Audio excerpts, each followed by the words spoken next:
किरण जुनेजा ने शोले फ़िल्म के डायरेक्टर में सिप्पी से कोशिश से कामयाबी तक में इंटरव्यू करते हुए पूछा था कि शोले फ़िल्म में जया बच्चन यानी कि उस टाइम में जया भादुड़ी एक बहुत बड़ी स्टार थी, जिन्होंने शोले फ़िल्म में काम किया था। तो इतनी बड़ी स्टार ने शोले फ़िल्म में एक छोटा-सा रोल राधा का रोल जो कि एक विधवा होती हैं, उनका रोल निभाने के लिए कैसे हामी भर दी थी। तो इस पर रमेश सिप्पी ने बताया था कि इस विधवा के कैरेक्टर के लिए आप खुद सोचिए कि अगर हम किसी और का नाम सोचते तो किसका किसका सोचते जया भादुड़ी के, जया बच्चन के अलावा। उन्होंने बताया था कि इस किरदार के लिए उनको एक ऐसे चेहरे की, एक ऐसे कलाकार की ज़रूरत थी जो आँखों से बात कर सकता हो, जिसकी अदाकारी में इतना दम हो। क्योंकि ये कैरेक्टर जो था, जो राधा का कैरेक्टर एक विधवा लड़की का कैरेक्टर था जो दूसरे मर्द में इंटरेस्टेड होने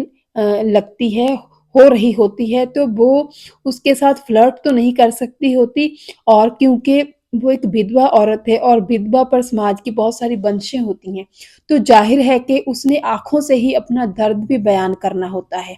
तो इस तरह उनको जया बच्चन से बढ़कर जया से अच्छी कलाकार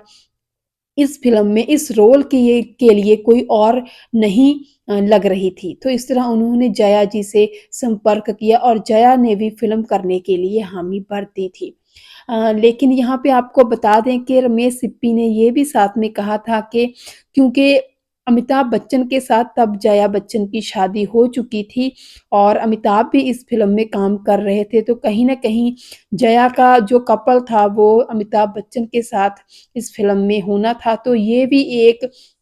अच्छी बात थी क्यों उनके पति के साथ उनको फ़िल्म करनी थी, तो हो सकता है कि इस बात के लिए भी जया ने इस फ़िल्म को करने के लिए हामी भर दी हो और उसके बाद उन्होंने कहा कि हो सकता है कि प्रोड्यूसर और डायरेक्टर क्योंकि अच्छे प्रोड्यूसर और अच्छे डायरेक्टर के साथ कौन काम नहीं करना चाहता। तो हो सकता है कि जया जी ने प्रोड्यूसर और डायरेक्टर का नाम देखकर इस फ़िल्म को करने के लिए, इस रोल को करने के लिए हामी भर दी हो। यहाँ पर आपको बता दें, आपको पता ही होगा कि शोले फ़िल्म में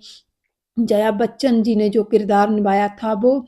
वैसे तो बहुत छोटा था लेकिन उस छोटे किरदार में भी जया बच्चन जी ने बहुत कमाल की एक्टिंग की थी। सफ़ेद साड़ी में वो पूरी फ़िल्म में नज़र आई थी लेकिन फिर भी वो बाकमाल लग रही थी। अपनी आँखों से निश्चय ही वो बातें करती थी, बहुत ही खामोश रहती थी। संजीव कुमार जो कि उनके ससुर बने होते हैं फ़िल्म में, वो भी बहुत खामोश रहते हैं, लेकिन फिर भी अपनी खामोशी के साथ ही वो बात करते हैं। उनके जो हैं ऑन स्क्रीन कपल यानी कि पार्टनर अमिताभ बच्चन के साथ उनके बहुत ही कम डायलॉग होते हैं, लेकिन उन कम डायलॉग्स में भी उनकी जो आपसी अटैचमेंट है, वो दिखाई देती है। वो एक-दूसरे के साथ नज़रों से ही बातें करते हैं। तो बहुत ही खूबसूरत डायलॉग्स तो नहीं हैं, लेकिन बहुत ही खूबसूरत सीन है जब वो जया अपने घर की छत से लालटेन जो है वो बुझा रही होती हैं और जो अम, अमिताभ बच्चन हैं वो कुछ कोई म्यूज़िकल इंस्ट्रूमेंट बजा रहे होते हैं, तो वो सीन दोनों का जो होता है वो भी बहुत ही उम्दा सीन है। इस फ़िल्म सीन को फ़िल्माने के लिए भी काफ़ी टाइम लग गया था, काफ़ी दिन लग गए थे। हालाँकि ये बहुत ही छोटा-सा सीन था लेकिन इस फ़िल्म के इस सीन को फ़िल्माने में भी काफ़ी टाइम लग गया था। तो जहाँ पे बसंती का कैरेक्टर फ़िल्म में काफ़ी जो होता है चुलबुला होता है, बिंदास होता है, वहाँ पे जया का कैरेक्टर काफ़ी गंभीर और काफ़ी छोटा था, लेकिन फिर भी बहुत इंसाफ़ किया था जया बच्चन ने इस कैरेक्टर को निभाने के लिए। साड़ी में लिपटी हुई वो भारतीय नारी की तरह बहुत ही ज़्यादा अच्छी लगी फ़िल्म में और बहुत ही ज़्यादा रिस्पेक्टफुल लेडी भी लगी। आपको जया बच्चन का निभाया हुआ फ़िल्म में रोल